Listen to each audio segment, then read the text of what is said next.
At my wedding, the air was thick with the scent of frosting and perfume, so sweet it nearly stung to breathe. The band had just eased into a slower tune when my mother leaned close, smiling for the photographers, and said, "We're giving the car his parents bought for you to your sister." Her voice was light, practiced, like she was simply fixing a place setting. Danielle laughed beside her, sequins catching the light. "Relax," she said. "It's only a car."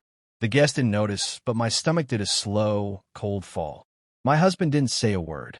He just looked at them, steady, unreadable, and that one look shifted everything. People like to say weddings show you who truly loves you. Mine showed me who never did. I grew up in a home where fairness was something we talked about over dinner, but never practiced in real life. My mother, Grace, worshipped order, the kind that made her look flawless and kept me quiet. My father, Richard, was the sort of man who thought silence solved every problem. And Danielle, my younger sister, was the fragile one. The world seemed to bend itself to keep her comfortable. I was the hinge that made that bending possible. When we were children, she got the larger bedroom because she was scared of the dark. When she totaled her first car, Mom blamed the rain. I worked extra shifts to buy mine, and Mom called it building character. Danielle was the reason I became the resource everyone drew from. That rhythm shaped me. Someone always giving, someone always taking, always. By 29, I had built a life that no longer fit the story my family had written for me. I worked as an interior designer, meticulous, self-sufficient, the kind of woman who paid her own rent and never needed to borrow a dress. Meeting Evan felt like stepping into sunlight that warmed without burning. His family believed in things like respect and boundaries. They weren't wealthy, but their generosity came from the kind that costs nothing: listening, trusting, giving you space to breathe.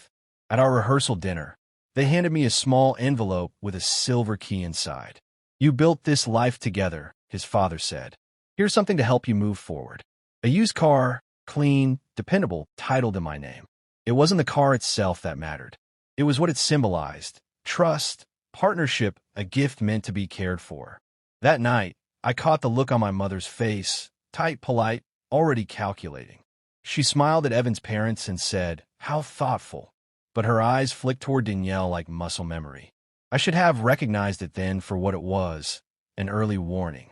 The morning of the wedding, she hovered at my side, fixing my hair, telling me how proud she was. "You've always been so generous, Eva," she said, smoothing the edge of my veil. "Don't ever lose that." Her perfume hung in the air, sweet, thick, almost suffocating. I smiled, pretending I didn't understand the meaning tucked inside the compliment. But deep down, I already did. Some gifts are never meant to be shared. The reception felt like a movie turned up too loud. Laughter spilling over glassware, polite smiles flickering in sequence, everyone playing their part. Evan's hand rested gently on my back as we moved through our first dance. For a brief moment, it felt calm, as if the whole world had agreed to be kind. Then I saw her, my mother, making her way through the crowd, her pageant smile fixed and ready. She stopped beside us, her perfume trailing behind like a signature, and spoke just loud enough for the nearest tables to catch. "We're giving the car his parents bought you to your sister." The sound around me blurred. Somewhere, someone laughed. The singer stretched a note that suddenly screamed like an alarm. Danielle appeared, glowing under the fairy lights, her sequins scattering shards of brightness across her grin. "Relax," she said lightly. "It's only a car." But it wasn't a car.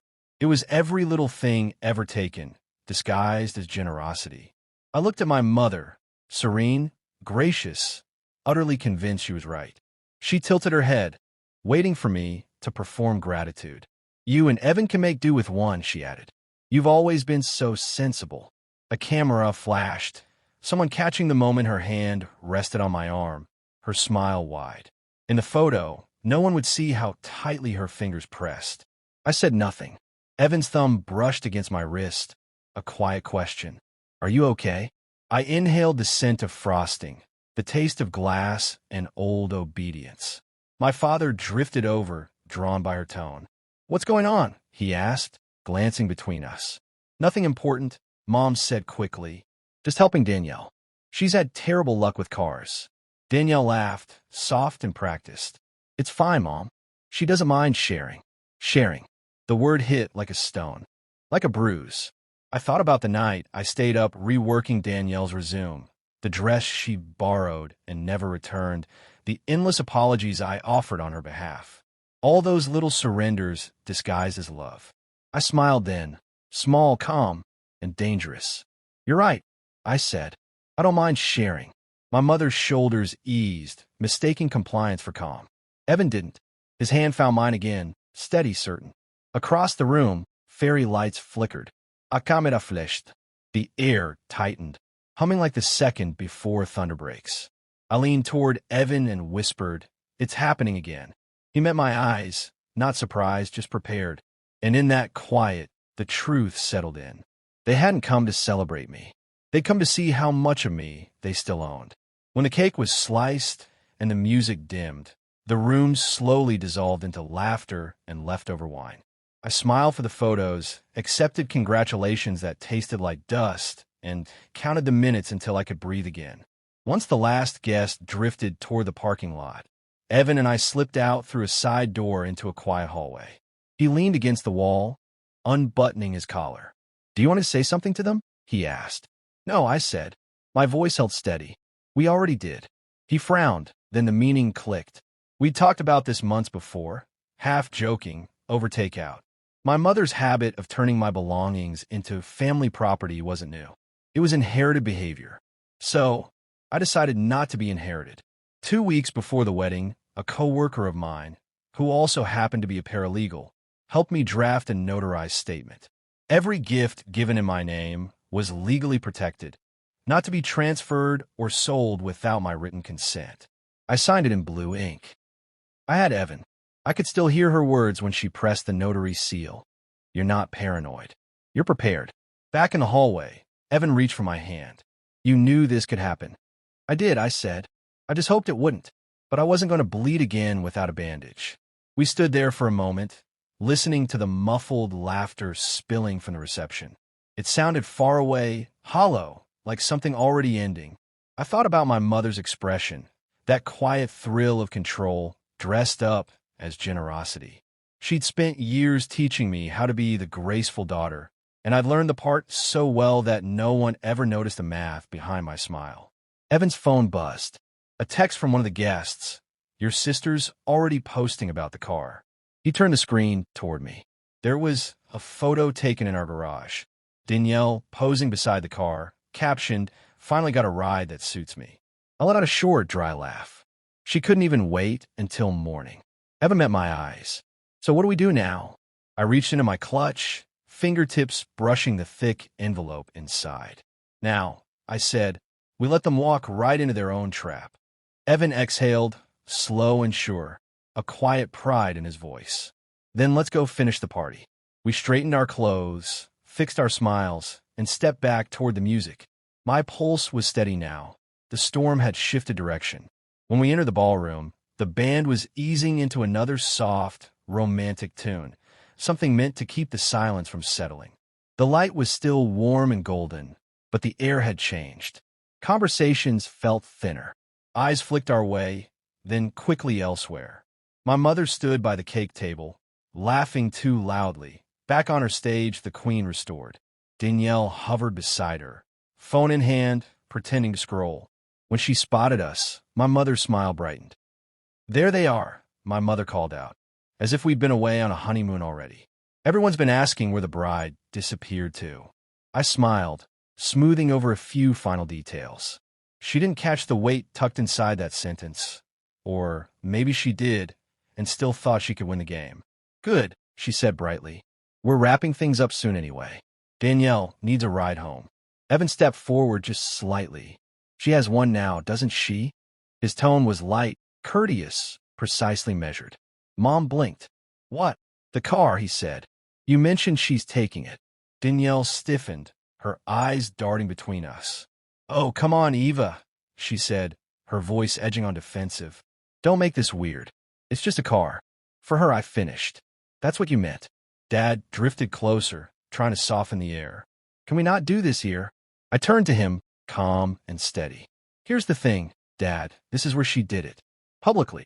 The band faltered for half a beat before continuing. A few guests turned their heads. The air smelled sharper, the champagne suddenly sour. Mom's smile froze in place. Eva, sweetheart, you're overreacting. It was just a misunderstanding. We only meant. Evan handed her an envelope. You might want to read this before you finish that sentence. Her hand hesitated before taking it. She looked from Danielle to me, then carefully unfolded the paper. The sound of it was loud enough to slice through the music. Danielle leaned in, reading over her shoulder. At first, confusion, then realization, then the slow draining of color from both their faces. Mom gave a small, brittle laugh. What is this? A notarized declaration? Executed 2 weeks ago, I said evenly. It states that any wedding gift titled in my name can't be sold, given away, or transferred without my written consent. Any attempt to do so triggers an automatic legal review and forfeits future inheritance from Evan's family. The last words landed like The words landed like a stone dropped into still water. The room fell silent. Someone whispered, "Oh, wow." Danielle let out a small, nervous laugh. You can't be serious. I met her eyes without blinking.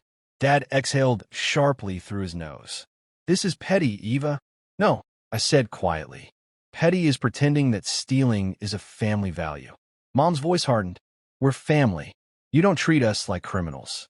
You went into our garage last night, I said evenly. You took pictures of the car and posted them. Danielle froze. That was a joke. Symbolic. Evan asked, his tone low. Symbolic of what? Exactly. Her mouth opened, but no answer came. I turned back to my mother. This isn't about the car. It's about the pattern. You call it love when you take what's mine and tell me I'm good for giving it away. You're being dramatic, she snapped. Maybe, I said. But this time, the drama has witnesses. A ripple moved through the crowd. Phones half raised, half hidden. Someone's aunt mouthed drama behind her glass of champagne. Danielle's voice cracked. You'd really humiliate the family like this. I'm not humiliating anyone, I said. I'm just ending the story. Evan's hand found mine, steadying me. His voice stayed calm, controlled. Mrs. Harper, you should keep that document. It's legally binding. Mom stared at him as if he'd turned on her. You encouraged this. No, he said simply. She didn't need encouragement, just respect. Color flared in Danielle's cheeks. You married up, didn't you? Think you're better than us now. Evan stayed silent. I did better, I said. No, boundaried. Absolutely. The word lingered in the air, boundaried, like something foreign in that house. Mom tried again, her voice tightening with desperation. We raised you to be kind. You raised me to give, I said. You taught her to take. That was it. The fracture. The single line that split the air clean in two. The band went silent. Even the fairy lights seemed to flicker. Danielle stepped closer, her hand shaking. You'll regret this. I gave her a small, calm smile. I already did for 29 years. For the first time, Mom's perfect poise cracked. Her voice trembled. Eva, please, don't do this in front of everyone. Then you shouldn't have done it to me in front of everyone, I said. She opened her mouth, but nothing came out. The silence that followed was thick enough to touch. Evan leaned toward the band. Play something, he murmured. The drummer hesitated, sticks hovering. The singer looked at me for a cue. I nodded. Music returned, soft, steady, defiant, a heartbeat against the hush. Evan took my hand and led me back to the dance floor. The crowd parted like we were royalty or a warning. As we moved, I caught glimpses in the mirrored walls. My mother's face, pale and still. Danielle's mascara streaked. My father staring down at the floor. The envelope lay untouched on the table between half-empty glasses. Evan whispered, breathe. I am, I said. And for the first time, it was true. When the song ended, I turned toward my parents, still frozen by the cake table. Help isn't theft, I said evenly. And love isn't access. I set my champagne glass down beside the envelope and walked away with Evan, through a sea of silent stares. Behind us, there was no applause, only murmurs, like wind seeping through a cracked door. Outside, beneath the string lights, I finally let out the breath I'd been holding for years. Evan slipped an arm around me. "You okay?" I nodded. "I think I just stopped apologizing." He smiled softly. "About time." We stepped into the night, the music still humming faintly behind closed doors. Somewhere inside, the practiced smile my mother had worn all my life finally fell. The drive home was quiet, the kind of quiet that feels earned. City lights smeared past the windows, soft and far away. I rolled mine down, letting the wind catch my veil until it came loose, drifting off into the dark. Evan laughed under his breath. "You just let go of your movie moment." "Good," I said. "I don't want one." After that, we drove in silence, our fingers intertwined, the same car they tried to take humming beneath us. Every mile felt like space widening between me and an old wound. When we finally pulled into the driveway, Evan switched off the engine, but stayed still. "You did it," he said quietly. "I did," I replied. "I broke the pattern." Inside, the kitchen still smelled faintly of the morning coffee we never finished. I slipped off my shoes, the tile cool beneath my feet. On the counter, my phone buzzed with missed calls, Mom. Danielle. Unknown numbers. I turned it face down. Outside, the sound of crickets filled the night. Steady, unbroken. For once, the silence didn't hurt. It simply settled. Evan wrapped his arms around me from behind. "Still want that honeymoon drive?" I smiled. "Let's take the car." A week later, I stood in our kitchen as sunlight spilled across the floor. Same house, same car in the driveway, but something in me had been completely rewired. On the fridge, one photo remained. The moment at the wedding when my mother's smile finally cracked and I held the envelope in my hand. I used to think that picture looked harsh. Now it looked true. I realized freedom doesn't shout. It whispers. It's the quiet of a phone that no longer rings. The peace of locking a door without feeling guilty. People say families break apart over pride or money. Maybe that's true, but sometimes they come undone because one person finally stops pretending. I looked at that photo and whispered, boundaries don't break families. They define them. If you've ever had to draw a line with someone who called it love, share your story below. You're not alone, and you don't owe anyone your peace.